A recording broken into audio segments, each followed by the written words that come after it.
Good morning, students.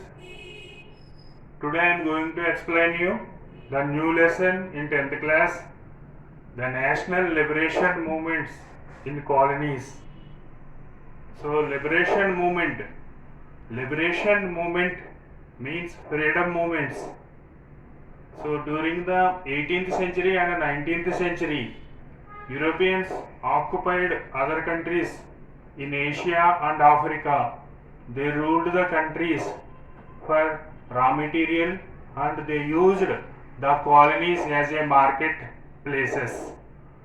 So, for example, India occupied by Britishers, Vietnam and Nigeria, Indonesia, like that countries were occupied by Europeans and ruled the countries. Those countries, the countries which were occupied and ruled the Europeans is known as the colonies.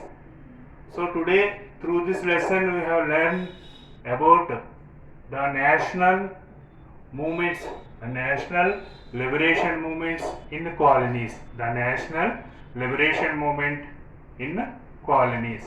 So there are three country examples are there in the lesson.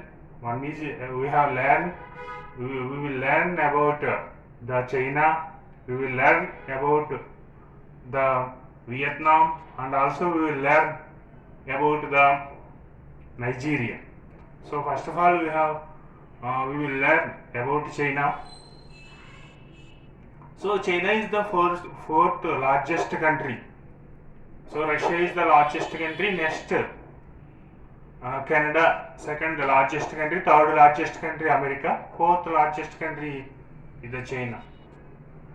So during the 18th and 19th century, the Manchu dynasty ruled the China, and there is no social unity in China.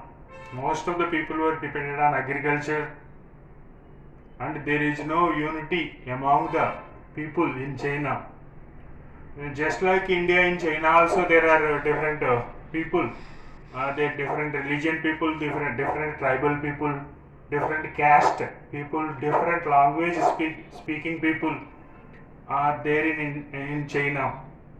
So there is no nationality, there is no national feeling, nationalism, and there is no feeling of oneness among the people in China. At the same time, under these circumstances, the traditional rulers or emperors, those who are ruling the China, they were not encouraged nationalism and socialism and the democracy. Later, gradually, the educated people, they came to know about the nationalism, democracy and socialism. So, how the Britishers established trade authority over China. So, there is no any one country was ruled China, but the economy, total economy of the China come under the control of Europeans. How this is happened? So, do you know already during the 18th and the 19th centuries, the Britishers had trade links with China. So, due to the trade issues, due to the trade issues, the wars happened between China and England. Wars were happened between the China and England. Those wars we have known as Opium Wars.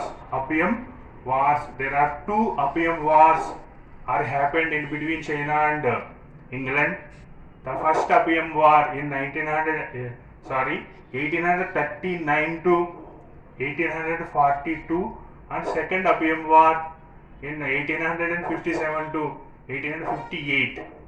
So during the Opium Wars, with the help of other European countries, England won the war against the China. Then these European countries established many trade centers in China, in different places, different countries established their trade centers in China.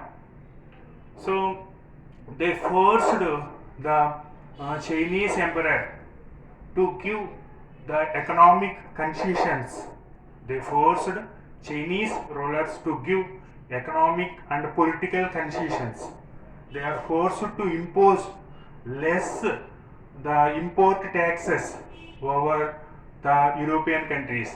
They are forced to impose only less import taxes over the European traders, and also they maintained their own army in their trade centers.